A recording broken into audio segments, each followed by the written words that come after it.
founder has an origin story, and most of them seem to start in a garage or a dorm room or some glass tower, typically in San Francisco. This one today, however, starts with a teenager in a very small town in Alabama, the kind of place where everyone knows everyone and their mother. Her parents were teachers, and there wasn't much technology around, but she got her hands on a computer young, taught herself to code, and fell in love with open source. The internet became her way out, and by the time she was 14, she was already working in the industry. She's always felt like the only one of herself in the room. Growing up, that meant being the computer kid in a town full of mechanics and nurses. These days, it means being one of very few trends founders in an industry that doesn't have very many at all. Throughout her life, the door hasn't exactly been held open for her. However, she keeps walking through it anyways, because she figures if she doesn't, who will? Today, she runs a company that improves the security of our systems. She'll tell you the short version is that she keeps bad guys out of your bank account. The longer version is that she has a vision to fix a broken system. She thinks we built an entire digital world on a shaky foundation and spent all our time cleaning up the damage instead of fixing what's underneath. But she has a plan for that, and a great story that I'm going to let her tell you herself. This is Alex Zenla, founder, CTO, and one of the sharpest, most self-assured people I've had on. Where she came from, how she got here, and why she wants to rebuild things from the ground up. Let's get into it. Welcome to Alexa's Input AI podcast. Today on the show, we have Alex Zenla from Edera. Alex, welcome to the podcast. Thank you. I'm good. Glad to be here. So I know you've talked about this a bit, the fact that you come from Alabama, but as a girl from Tennessee, I would be remiss if I didn't bring it up and ask you about your experience growing up and how that shaped you. Everything about it shaped me. So I grew up in a very small town. Most people know where Auburn, Alabama is if you've been from the South, but basically no one outside the South has any clue. It's where Auburn University is. It's Tim Cook with the Auburn University. That's like the only claim to fame of the entire state, maybe. But it grew up with my parents being teachers. Public school teachers in Alabama make dirt for money. So we did not have a lot of money, but I feel like Southern culture and growing up in the area I did really impacted how I feel and act. There's a lot to like and there's a lot to not like. And I think, like everything, when you grow up in certain environments, there's always like the theory of how this should work and then how people do it in practice. And I think Southern niceness is a lot like that. Like Southern people are very nice to if you're the right demographic of person. And then if you fall outside the demographic, you're a nobody or you're ostracized. And so but the theory is that everyone is nice to everyone. And so I've always really applied that in my life. But I did not grow up around tech. I mean, we had Windows XP until about 2014. I had never seen a Mac. I think the first time I actually saw a Mac of any sort was in 2011 when I went to California on a trip. And someone that we were staying with had a iMac. And before that, only ever used a Windows machine. Our schools didn't have any cool tech. And that really impacted how I saw tech for a while. I was honestly an Apple hater growing up. And then I like got my first MacBook and I was like, oh, okay, I get it. So growing up there was definitely a trip for me. And I really only got into tech because my dad ended up working in IT at a university. And then that's what brought my interest into it. But to put it mildly, I became disillusioned with a little bit of the Southern culture. So I think there's still a lot of it in there that shapes me and like how I treat people. And I took all the positive ideals and kind of blended that into my life very heavily. So I resonate with that. I also grew up with parents who were not very tech savvy. I think we had a desktop computer. Actually, I didn't have cable internet.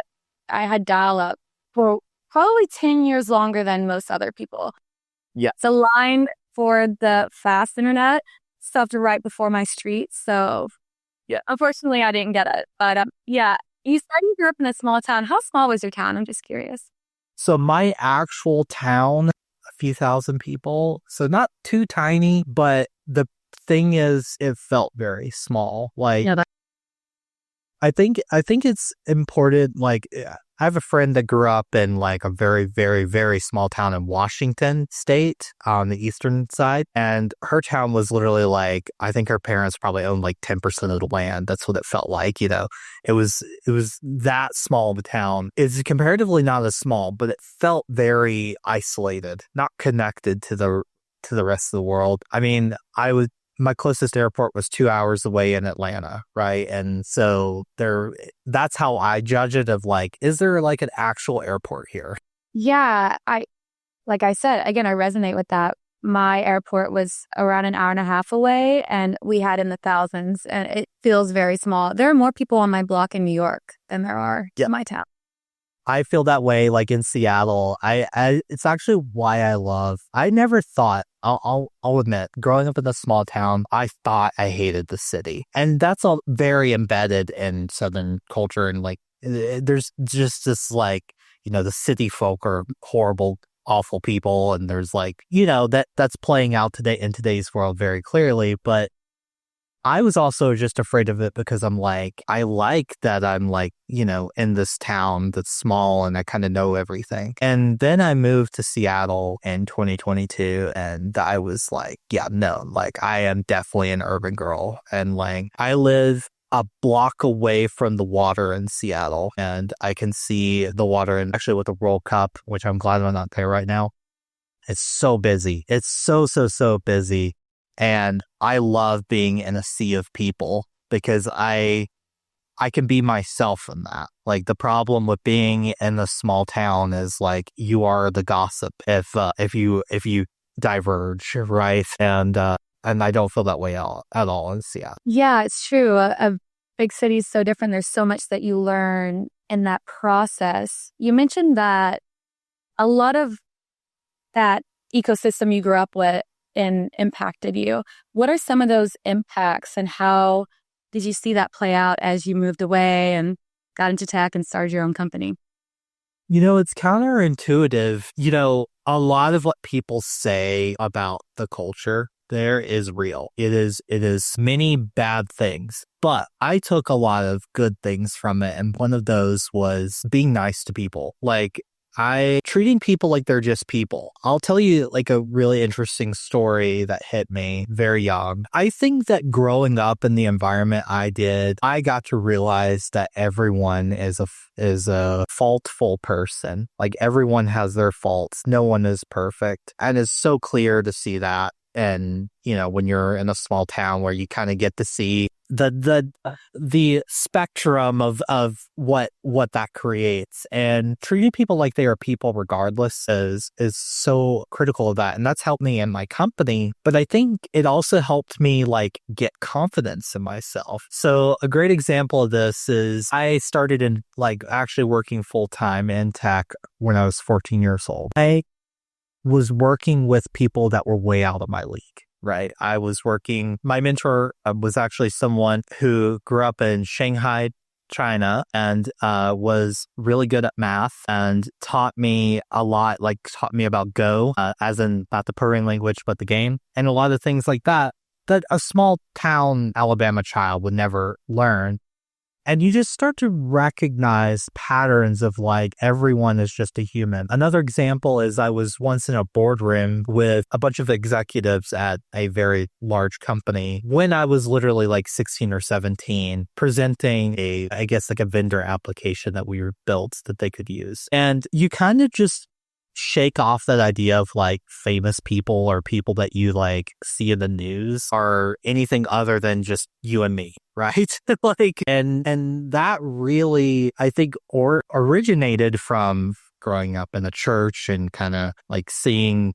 I mean, I grew up in the type of Christian church where it was like you knew everyone's business, like you knew everything going on. Like you knew every sin that everyone had done, basically. And so that was like very impactful for how I thought about people and recognizing that people can be like, I guess, at odds with themselves, right? There can be good people who do bad things. There could be bad people who do good things. Incredibly helpful in tech where unfortunately tech has a lot of bad and you have to recognize the good that comes from the tech industry while also acknowledging the bad. And as someone who is of my identity, it's really hard in the tech industry, particularly in the founder venture capital industry. I am always aware that I am different than others in every context I am in. And recognizing and understanding that is important, I think came from where I came from, right? I was already different when I grew up, right? I was in tech in a place where everyone was either a mechanic or a nurse. Those were like literally the two jobs that everyone did. And I don't think anyone actually ever left their hometown, right? Yeah, I think I'm probably the only person, definitely that lives in New York from my hometown. And I don't know how many even moved outside the city, let alone the state. Yeah. Is there? I mean, how many people did you grow up with that didn't even leave the county? Because Well, I grew up with a lot of those. Yeah. And yeah, like well, when people wonder like why the world is the way it is, there's so many people that do that. And it's like you never go outside of your universe, you know? like you said, there's a lot of dualities, and I feel that there's a lot of strong values, family values. There's a lot of pros for the community, but there is also a lot about venturing out, the diversity of thought, the diversity of people you surround yourself with. And for me, a big thing also was access to opportunities. For example, if I wanted to play club volleyball in high school, I had to go drive to school 1 hour, and then another hour in a different way would have been my volleyball. Then what I love about the cities like New York or other large cities is you have the ability to explore your interests more freely. And I think that is a superpower. 100%. I mean, the opportunities, the internet enabled me to be who I am. Like, Point. I had no opportunity where I was. I did not have a computer class at my school. I did not have anyone in school who even knew what programming was. I did not have any of the resources. I was not someone who would have probably been able to, well, Alabama is a really weird state. I probably, if living in a different state, would have been able to like graduate high school early. But in Alabama, the state law is that you have to go to school until 18, regardless of anything. Wow.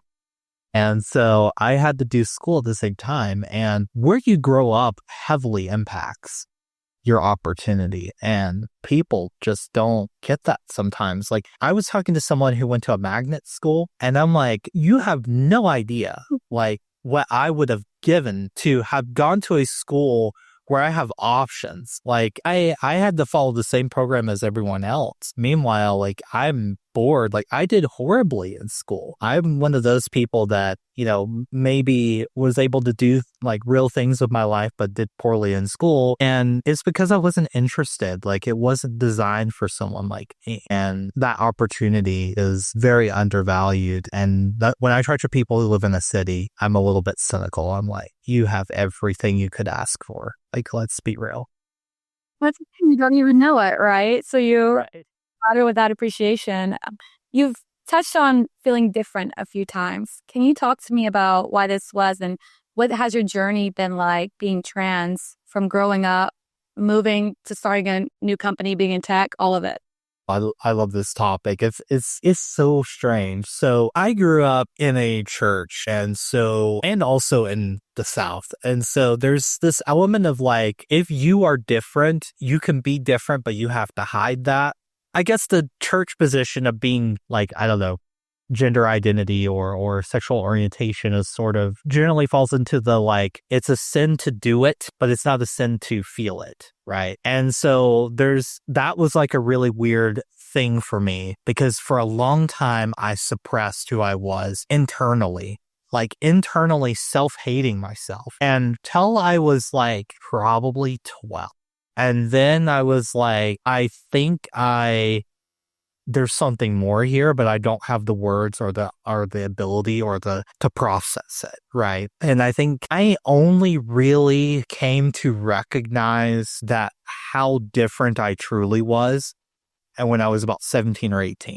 Hmm. Before that, I knew that I was different than everyone else. I was bullied as a kid. I was, ostracized there's this funny joke in the gay community about like kids calling you gay when you were a kid. And it's like, damn, I wish I would have like listened to them. Cause like, and I feel that way very much now where it's like, I didn't want to take, like they thought they were ridiculing me, but like in reality, that was helpful if I would have just listened.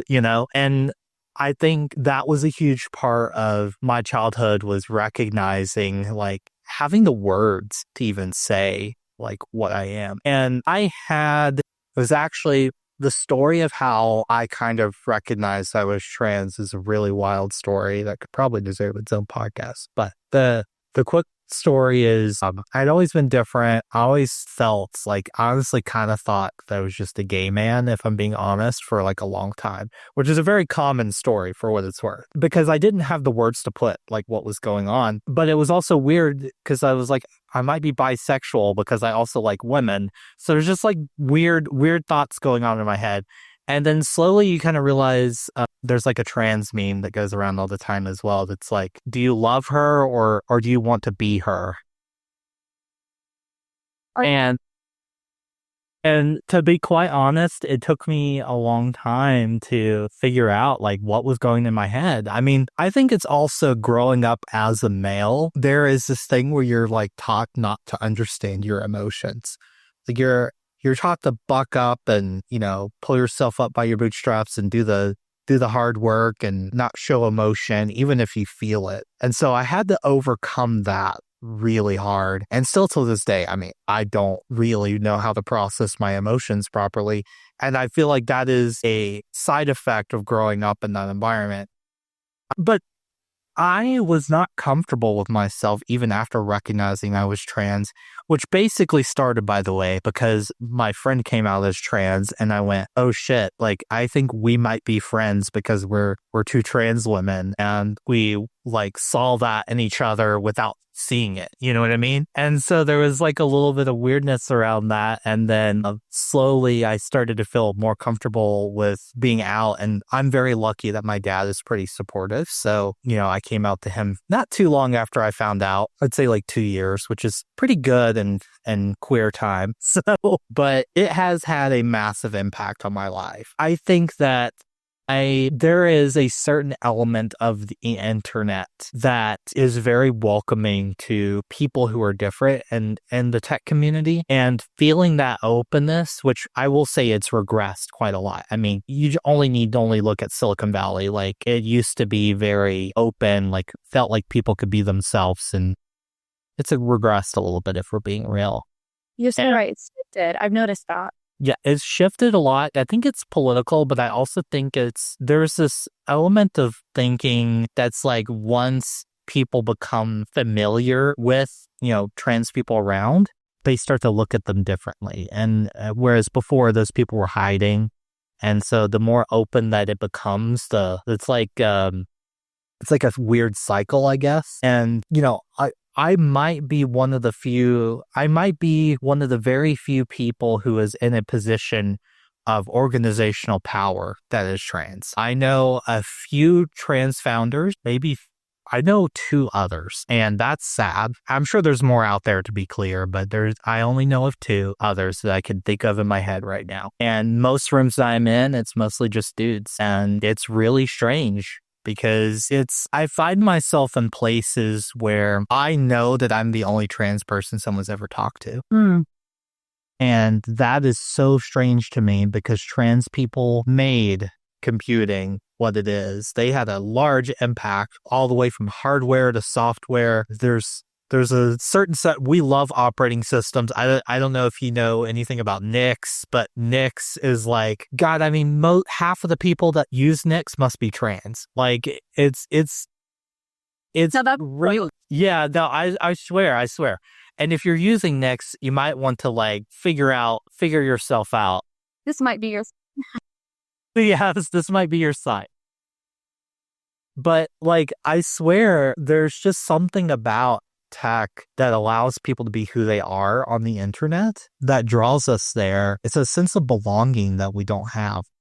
The other thing I'll say about being trans as a founder in particular is I feel like I'm not special. When people think about DEI, like there's such an anti-DEI backlash that's like laughable. When you actually look at any stats, it's like women get what, like 2% of all funding in all of VC. And our company is 2 trans women and a cis woman as the founders. I want you to think about the math on how likely it is that we even got money. I think there are some people in the industry who probably look at us and go like, you got this because of who you are. And it's like, no, we had to work for it. There were many times that we got laughed out of the room or judged because of who we are. And you know, there's this debate around like, do trans people get treated effectively the same as women in these rooms? And I can confidently tell you that's the case. There is no privilege in being trans in this venture capital company community. And I think it's interesting fact that it doesn't really work that way. But I have found it,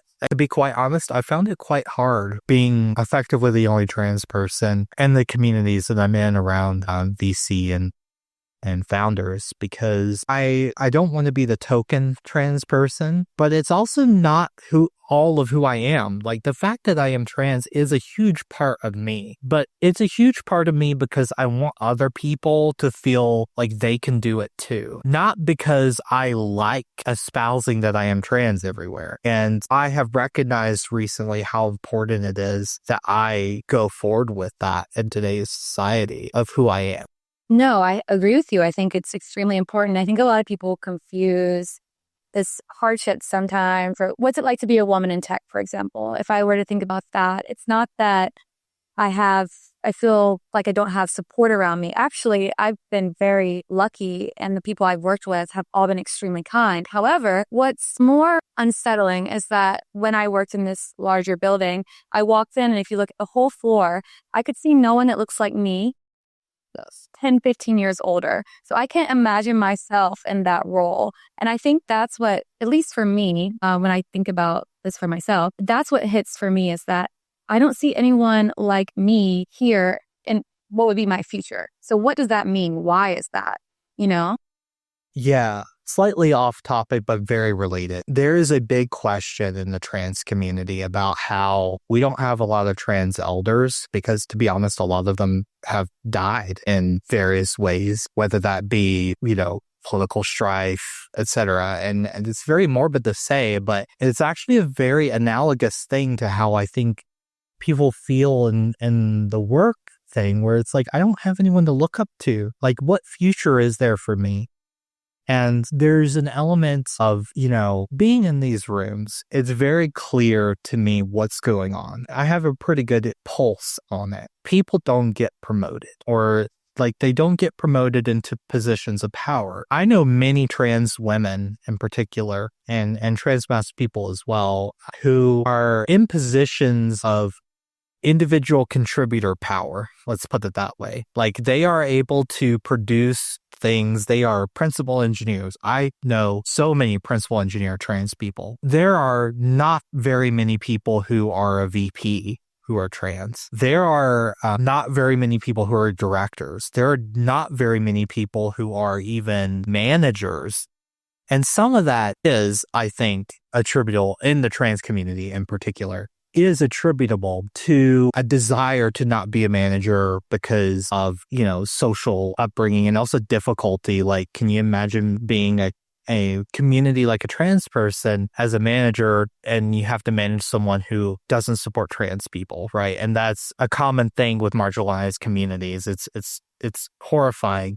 So I think that some people do self-select out. And I would say that might be true for women as well in some cases, but I think the vast majority of the time, people want to be promoted and they're never given a spot. And it's actually a funny story. When I was promoted to VP for the first time ever, which was like the highest position I held prior to my own company, I was still a male. And I know for 110% that I would have not been promoted if I were trans. And that is just a sad fact. We have to recognize that putting women and LGBTQ people in positions of power, whether that be the kind of doing it on our own through founding companies, which is hard, or not, I think we have to do it because no one else is going to do it for us. Like it's sad to say, but we have a lot of allies in the world, but there's not a lot of people who are really willing to go out the bat for us. And that is a sad fact of the industry sometimes. And I imagine that's really hard when you go into like what you were describing, walking into a place and not seeing,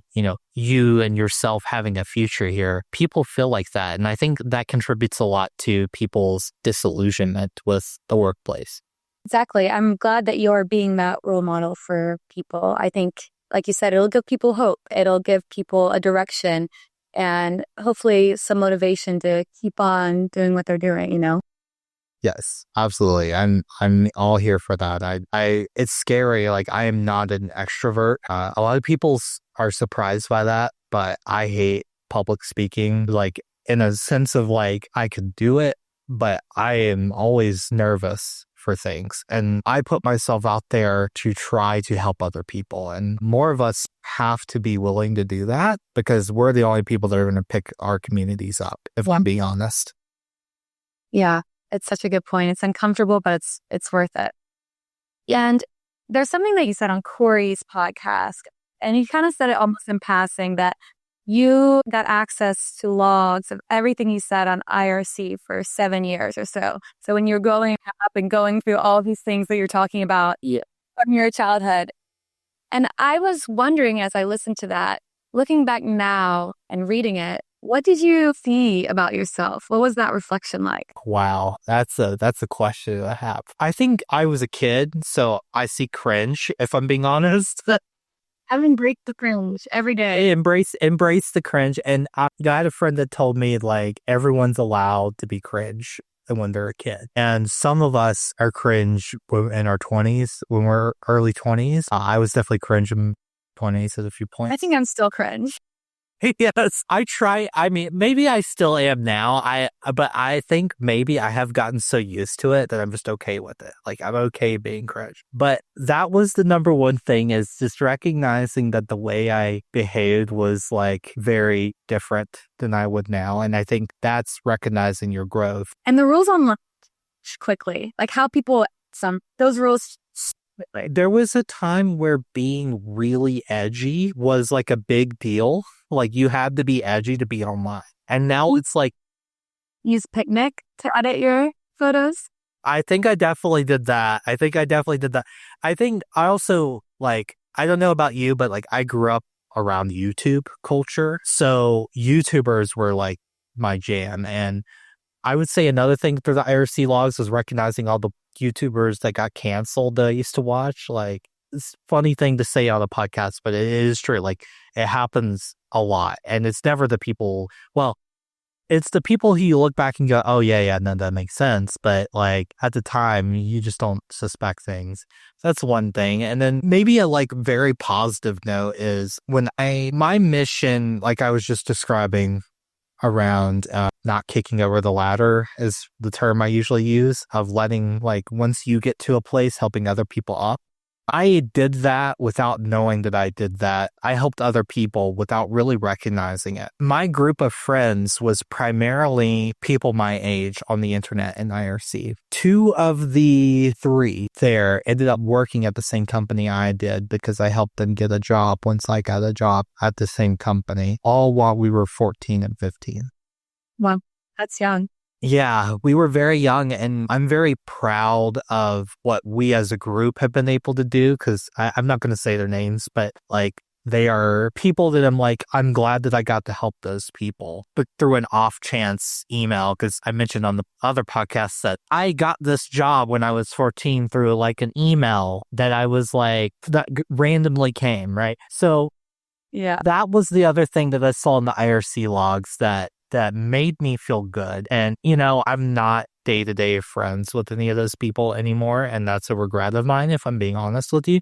But also, you cannot always, it is really hard. I'm sure people feel this, very hard to stay friends with someone that you were friends at 12 all the way until I'm 27 now. And it's physically impossible in many cases. Like, there's just certain types of people where that doesn't work. And actually, one of those people ended up being trans. That's the person I mentioned earlier that helped me realize I was trans. That was an element that I was proud of. And then I would say the last thing is realizing how bad I was at programming when I was younger. Like, I remember this is very embarrassing to say on a podcast, but I'm going to say it. One of the things that I vividly remember that was in the IRC logs is me adding a friend on IRC and asking what the representation of 60% was as a float. Now, that makes no sense if I say it out loud right now, but what I was thinking was from 0 to 1, like if I'm representing 60% as a float, or I don't know if 60% was even the right number, but I just remember like dumb questions like that where I'm like, what were you thinking? Like you didn't understand what was going on at the time. So that was another funny one that I can think of. And also, like, I don't recommend keeping an archive of all the things you've ever said in the past, because the other thing that was happening is like we were all kids and we were growing up and, you know, we were complaining about school and yelling at our parents. And in hindsight, it's really funny to look back at that. I bet we're both from, smaller towns in the South, and we both had parents that more or less weren't as much into tech. How do you explain what you do and what your company does to your parents? My dad did not have any damn clue what I did until I showed up on Wired when our company was out. Wow. Or I think it was TechCrunch, actually. Wired and TechCrunch. I still send any article that I mentioned it in a major publication to my dad.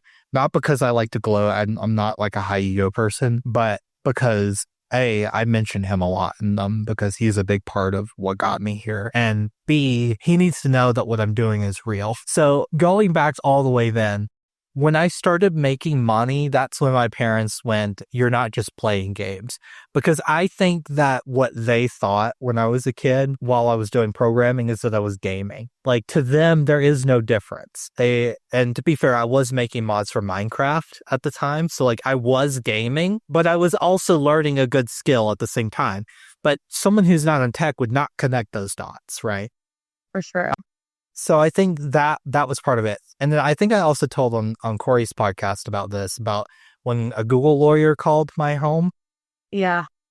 And that story is a wild one, but I think they realized that, I think that was the first time that they realized that like, I'm also doing things that aren't just games. I'm doing something with my life that, even though, it wasn't to them as important as schoolwork, would have an impact on my life. And then perhaps like last comment on that is, and this might be a little bit depressing, but my parents were divorced. So there was a little bit of like tension between my parents because my dad was more supportive, let's say, because he worked in IT and kind of understood software more.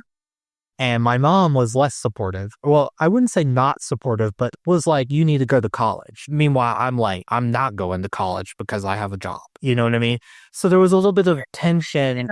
And, Yeah, it's a path that, and you probably, like me, grew up in the same time where the only option was college. And like, if you weren't going to college, you were considered kind of a failure. It's not to say that like technical education and mechanics and those kinds of things did not exist. They absolutely did. But the assumption was that those were the 10% of people and that 90% of you are going to college. And that was not how I felt. It's funny you say that because I was technically a first generation college student. Both of my parents didn't finish college. My mom went to a technical school. Later she did and got her X-ray technician license. But that's not the full story with me. I didn't feel the pressure there. And that showed up in the way that there's a lot of insider knowledge you have about college if your parents went that I just didn't have. Yeah. And that's where it shows up. But my granddad, which was a huge influence on me, he was a lawyer and he also was an engineer. So he had a crazy scholastic path that did influence. And I was very lucky to have him. Otherwise, I don't know if I would have been pushed to do the things I did. Yeah, it's interesting. Yeah. I'm curious, like you grew up in the South, so was college football like a big deal for where you were? Oh, yeah. I mean, Tennessee. Yeah. Yeah. I thought so. I was just making sure. Like, sports was the other option. Okay. So I don't know if you felt that pressure at all, but like there was an element of like, you can get to college through sports if you're not an academic. And even though like the reality is that you have to be an academic, although we all know that there are some schools where they rig the system a little bit. I believe that is an accurate statement from certain lawsuits. But the sports was a big deal. I played football when I was a kid, and there was actually a very specific year of my life where I can identify that I went from I'm going to play sports to I am going to be a computer person. And it was sixth grade. I had been the Auburn kid team captain of the A-Day game of the college football game. So I got to go on the field, meet Cam Newton and all these cool football players. Yeah, it was so cool. I think my parents loved it more than I did, if I'm being completely honest, but that's fine. And like I was like waving, and I have these photos of my parents and I and all around, and college football is like bigger than the NFL, I would argue, in the South. Yeah. So it was a huge deal. And I think that was the other pathway that I think a lot of people also get pushed down. My parents were college educated. However, my dad eventually got a PhD, although he got a PhD from the University of Alabama. He's going to hate that I'm going to say this on the podcast, but I jokingly say that a PhD at the University of Alabama is like getting a master's degree anywhere else. I like to say that to make fun of him. We have a good relationship, but he's very smart, and my parents were educators as well. So perhaps I had a unique push there. But I also think like the teachers at the schools were pushing it as well. Like we had like career plans and stuff, and there was a lot of like, if you want to go do this career, you have to go to college. And of course, I've proven that that is not the case. But Exactly. So give me your elevator pitch to your parents when you're telling them, what is Edera? I tell my dad that I make sure that his life isn't a living hell with hacks and vulnerabilities that steal his credit card information or, bring down his bank. Ultimately, what I care about is making computing actually secure by default. And, I've talked with him a lot about his perspective on tech because he worked in IT. He managed a lot of IT systems from a perspective of not a developer, because this is like a really interesting thing in the world. But engineers think that everyone thinks of computers like an engineer, but actually like the average like IT person is not a software engineer, right? So I really try to relate it to bringing security to the things that he uses in the day-to-day. And ultimately, like I built what I built because I witnessed a lot of security crimes in the non-legal sense in the industry, and I wanted to do something about it. And that resonates with people because people do understand. I think the average person, even a grandma, I think kind of understands there's a risk with like my social security number being stolen. And then you just relate that to the fact that computers are everyone's life now. And that is not quite like a simple elevator pitch, but I find it really easy to explain that that's why I'm doing this.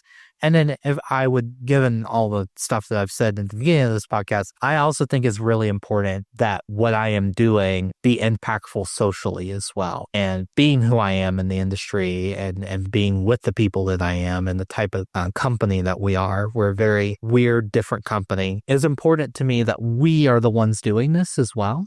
Because I want to have a massive impact on the industry while being good people. And I think that there is an element of sacrifice that people feel where you have to give away being a good person in order to do something really impactful on earth. You need only look at politicians to see that. But, that is an element that I know that he feels very strongly about in what I'm doing.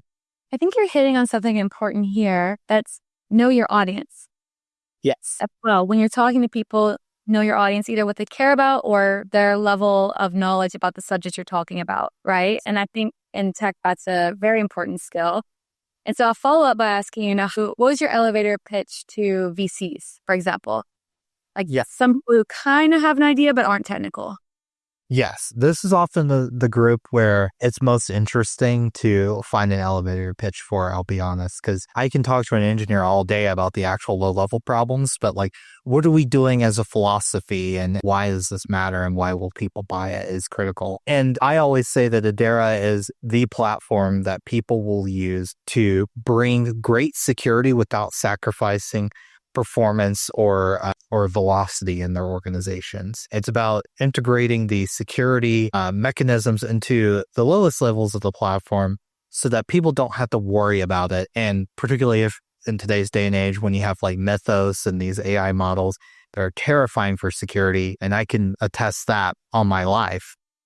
That's not hype. I think it's more important than ever. And fairly often when I talk to VCs want to be cool. And so they want to do things that are interesting in the environment. And part of what makes our tech so cool and interesting and what gets people buying it is that it's different. It's a different way of thinking. It's changing the infrastructure of how you do things to make things more secure, not just checking a box, because almost all security is checking a box. And also it's proactive, because like the thing that drives me nuts about the current security industry is we keep saying that like detection and response is proactive.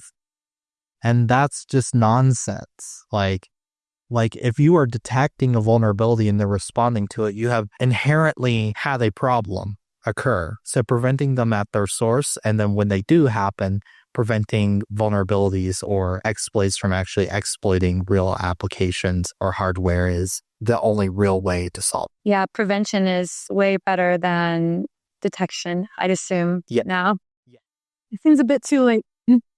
The volume of AI has made it impractical. Like my hot take is I think we're going to stop caring about CVEs very soon. Yeah. I think that CVEs are an outdated concept. With Mythos, we're finding hundreds of these things in some projects a day. And this is not a tenable way to function. Let me give you a good example. It used to be that London, the city, was built mostly out of thatched roofs and wooden houses. That is what our software is like today. CVEs are fires burning down the entire city. Arguably, we were having the London Great Fire right now.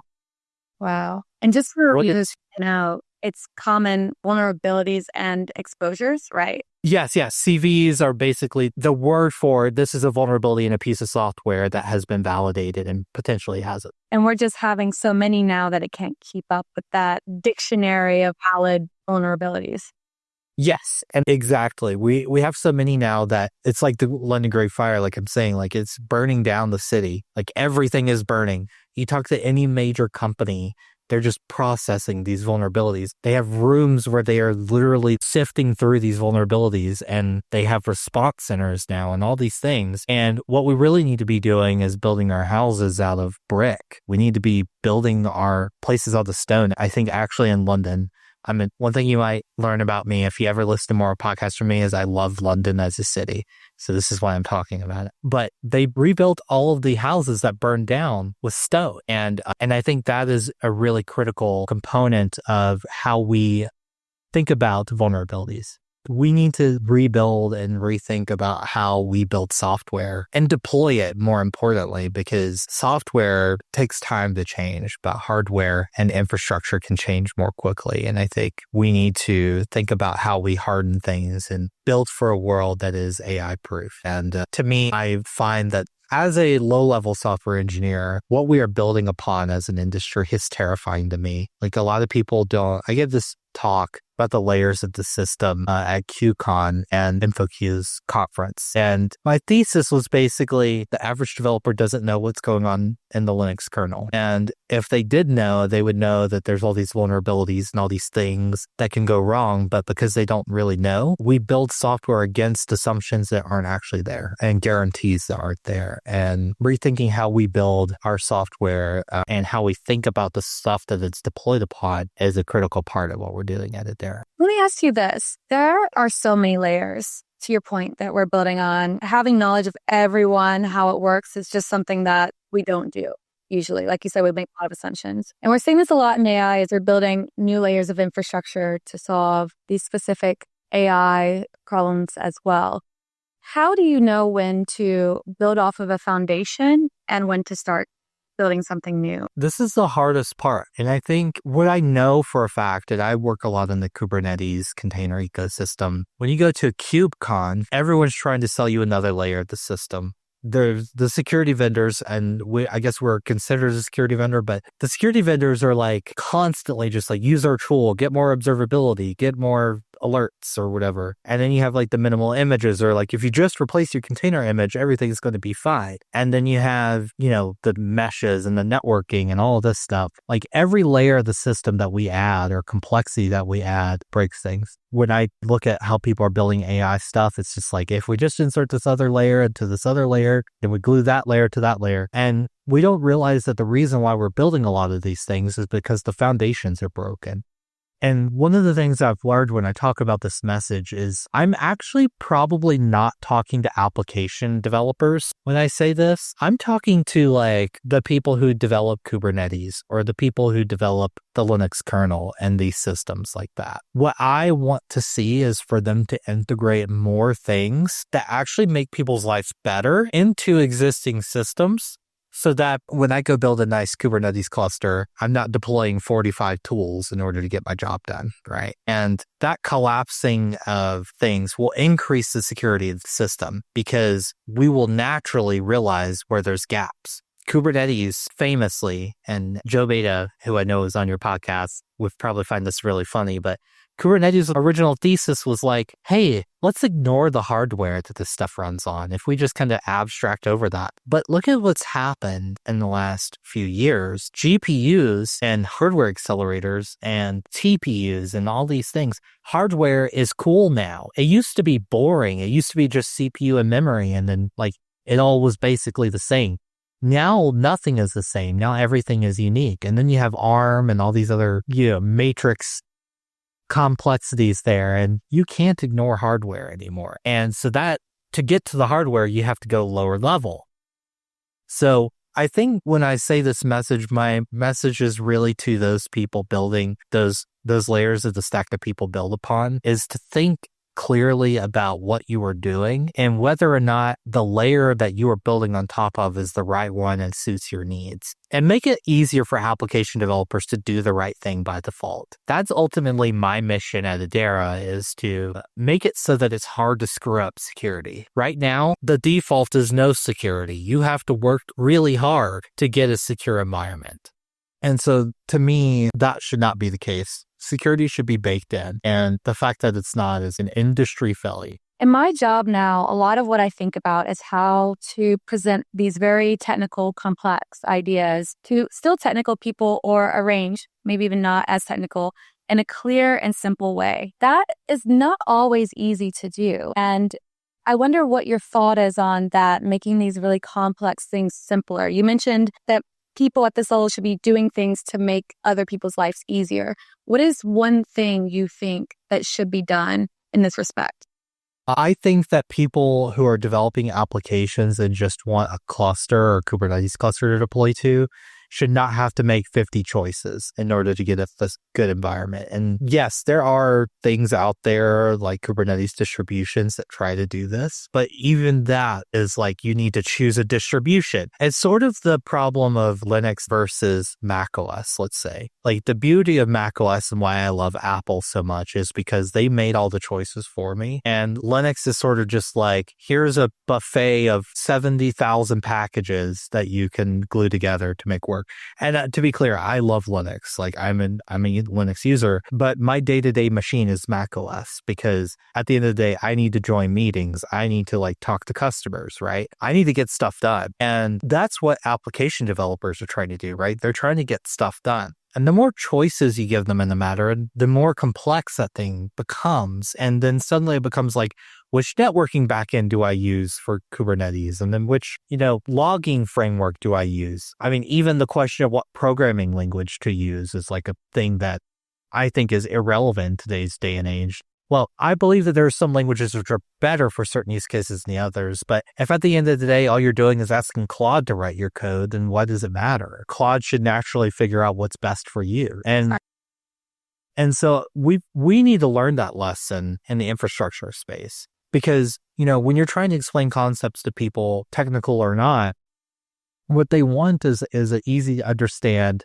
I used to work in IoT, and one of the big thinks there's a single pane of glass. Like everyone just wants to see everything on one pane of glass. No one wants to have to go dig into 50 systems. Well, we're asking application developers to dig into 50 systems on a day-to-day basis. And that's insane. We should be having a conversation about how we can build one good platform that has the defaults built in, instead of asking people to make so many choices. I definitely agree. There's a lot to know. And if you look at the CNCF landscape, it grows every year, and the images, the icons of all the companies and the projects get smaller and smaller and smaller. And I think that it's a great thing because there's so much going on in this space. That's a great signal. At the same time, it's extremely overwhelming.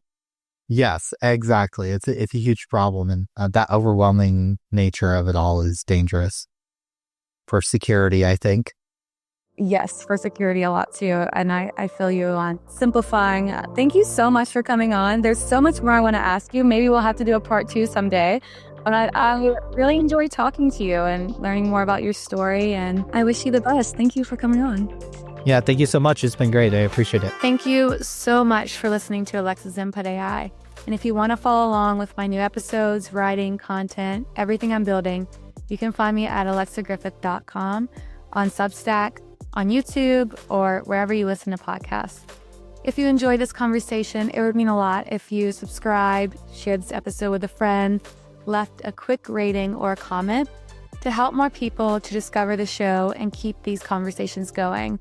Again, I'm really grateful you're here. This podcast started as a side project for me a few years ago, and every listener who reaches out or keeps coming back reminds me exactly why I love doing this, and I love putting so much time into it.